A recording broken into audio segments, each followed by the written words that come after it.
C'est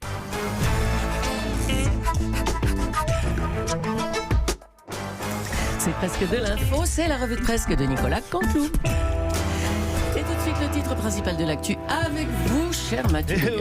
Eh oui, ma chère Julie, bienvenue chers auditeurs sur Europe 1. Europe 1, c'est Mathieu Béliard. Vous avez passé un bon week-end, chers auditeurs?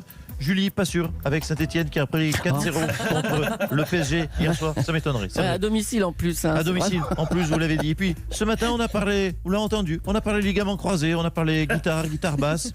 Voilà, bref, vous l'avez compris, je suis à la cool. Je discute avec les auditeurs comme avec des potes, je suis en mode presque vacances, parce que c'est bientôt.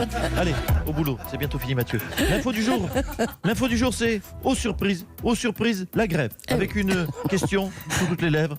Y aura-t-il des trains à Noël? Nous sommes à 5 jours, vous le savez, chers auditeurs, de ne pas pouvoir nous rendre en famille dans un patelin paumé, de ne pas avoir à acheter des cadeaux à des gens qu'on ne connaît pas finalement. Combien de disputes de famille évitées, de discussions creuses évitées avec le cousin de la tante du beau-frère dont on se tape. On n'aura pas à entendre non plus les blagues racistes de tonton bourré. On ne se tapera pas une dinde au marron trop sèche, donc trop cuite. On ne fera pas semblant de s'extasier en buvant le vin bouchonné du beau-frère. On ne matera pas ensemble le 200e bêtisier de Noël avec des Américains obèses qui pètent des trampolines.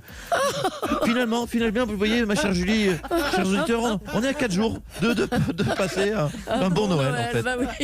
Donc merci la CGT, merci Philippe Martinez, vive le vent, vive la grève, vive la CGT. À vous Julie, et puis allez les Verts, 4-0 quand même. Oui, bon, c'est bon. Ça va. Jean-Paul Delevoye étant empêtré dans ses affaires de déclaration d'intérêt, c'est Gérald Darmanin que le gouvernement met en avant pour la réforme des retraites et vante sa fibre sociale car sa mère était femme de ménage. Femme de ménage à Valenciennes. Oui. Femme de ménage à Valenciennes. Emmanuel Macron, bonjour d'abord. Oui, bonjour à toutes et à tous. Non mais vous vous rendez compte, femme de ménage à Valenciennes. Il n'y a pas plus bas socialement. Plus bas, c'était quoi? C'était la mère de Darmanin était une clodo. Voilà. Car oui, Gérald Darmanin a une fibre sociale. Le petit Gérald a grandi dans le Nord. Mettez-moi un peu de violence, s'il vous plaît. Oh, et puis quoi encore? Oh là là. Gérald Darmanin. Oui, le petit Gérald qui se levait à 5h du matin dans sa baraque de briques rouges, près du terril, pour accompagner la mère qui allait à la mine, vêtue d'une simple serpillière. Oh, écoutez, pardonnez-moi, mais sur sa fiche Wikipédia, il est dit... sur la fiche Wikipédia de Darmanin, là, il est dit que sa mère était femme de ménage à la Banque de France. Et puis, sa fibre sociale, il n'est pas de gauche quand même, hein. Il est plutôt sarkozyste, Darmanin. Mais justement, Mme Julie, sa mère était femme de ménage à la Banque de France. Oui. Et pendant qu'elle travaillait, elle abandonnait le petit Gérald seul au milieu des banquiers. Oui, mais ouvrez les yeux, Darmanin, c'est Mowgli du livre de la jungle. Oui. Il a été élevé par des banquiers. Ses premiers mots n'ont pas été papa ou maman, mais sécave monétaire. Oui, bien sûr. C'est son premier mot, sécave monétaire. Codévie, il a dit Codévie aussi. C'est pour ça qu'il est de droite, mais une droite sociale. Vous pouvez me remettre les violences, s'il vous plaît? On n'a plus le temps, on arrête avec ça. Non, stop, allez, c'est bon. Merci, Monsieur le Président. Les mouvements de grève se poursuivent. Ce qui ne passe vraiment pas auprès des syndicats, c'est l'âge pivot, ce fameux âge pivot à 64 ans. Bonjour Édouard Philippe. Oui, bonjour Madame Boulot. Monsieur Boulot. Monsieur Boulard, bonjour. En gros, vous vous dites qu'avec les 43 ans de cotisation, de toute façon, plus personne ne part à la retraite à 62 ans. Tout à fait, bien sûr. Je vais vous prendre un exemple simple, car vous le savez, j'aime être clair. Oui. Prenons un homme né, on va faire simple. Oui. Prenons un homme né en 2000. Oui. Comme ça, c'est simple. Il fait des longues études et trouve son premier travail à 24 ans. Donc, il commence à travailler. En 2024. Voilà. Vous voyez, c'est simple. Très simple. Donc, 24 ans plus 2024. Voilà. Donc, il doit cotiser 43 ans. Donc, en 2067. Il aura 67 ans quand il pourra prendre sa retraite. Voilà. Ah non, en 2067, il sera mort. Mais tous les spécialistes du climat le disent. Aujourd'hui, en 2067, il fera 54 degrés à Paris, il n'y aura plus de poissons, plus de CO2, plus rien. Alors qu'est-ce Donc je le dis quelque part, qu'est-ce qui nous emmerde avec ça, leur retraite pivot, hein, franchement. Ah oui, vous avez été très très clair, monsieur Philippe. Oui, peut-être même un poil trop. Un peu trop. Allez, merci monsieur le Premier ministre. La SNCF est évidemment décriée en raison de cette grève qui se prolonge. L'entreprise essaie toutefois de ne pas trop ternir son image. Elle nous a demandé de diffuser cette petite publicité. On écoute.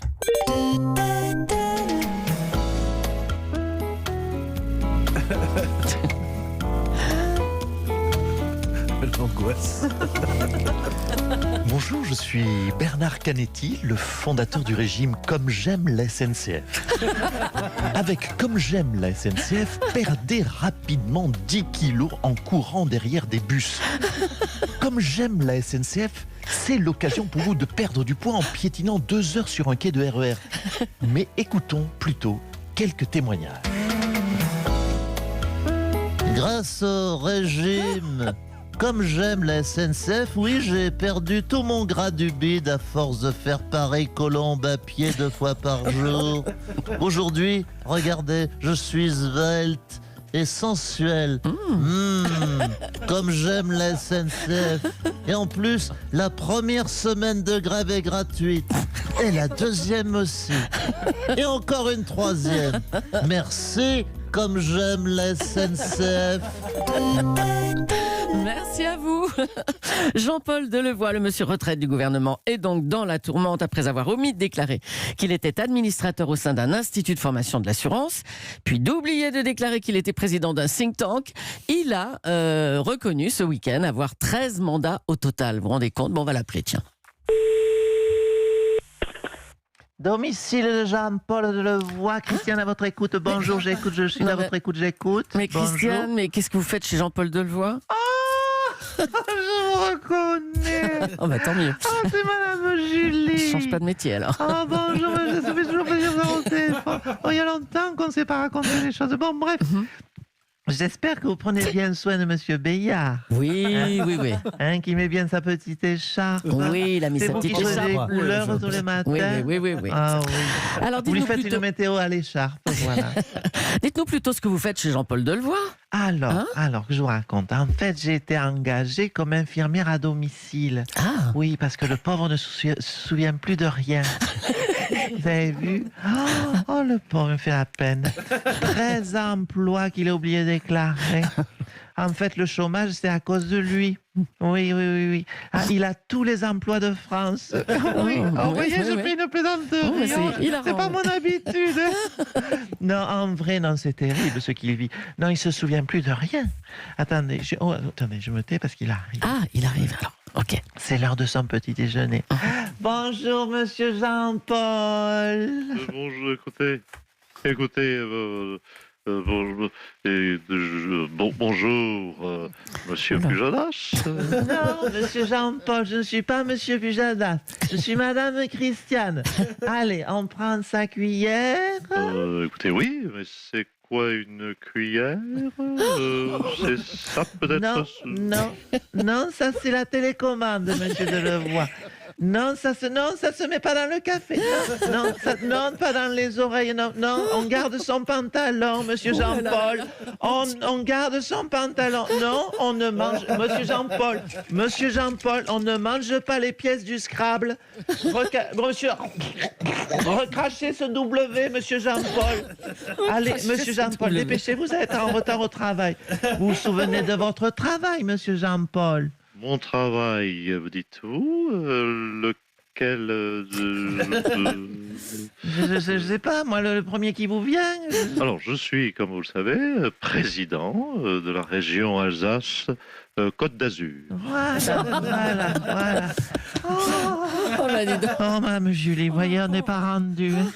Oh, c'est malheureux de voir ça. Un homme si brillant. Oh, dire qu'on le force à travailler avec un Alzheimer pareil, c'est lui qui devrait être à la retraite. Bah oui. Allez, courage Christiane. Hein. Et puis ce week-end avait lieu. Oui, on reste en contact, il n'y a pas de problème. Ce week-end avait lieu la cérémonie des Miss France. Bonjour Jean-Pierre Foucault. Bonjour bonjour, chère Julie. Julie, Miss Saint-Étienne, 1954. Ça va Non, Et mais... oui, Julie, chers auditeurs d'Europe 1, vous savez, qui était Miss Blonde. C'est comme Miss Monde, mais en moins bien. Et encore, bravo bien sûr à Miss Guadeloupe qui a été élue Miss France 2020. Oui, elle s'appelle Clémence Bottineau. Elle a été la première du concours de culture générale des Miss. Et elle a également un bac scientifique, mention très bien, dites donc. Et oui, tout à fait, monsieur Julie, cette année, en effet, toutes les Miss étaient des intellectuels. À 19 ans, elles étaient toutes en 3e année de master de licence de Doug d'Hippocagne. Vous vous rendez compte? Non, mais Bon, c'est si important bon que ça. cursus. Si important que ça, là, ces diplômes pour un concours de beauté, en fait. Et oui, monsieur Julie, car cette année, Miss France ne va pas que faire la foire à la saucisse de Maubeuge et la tournée des Francs Provo.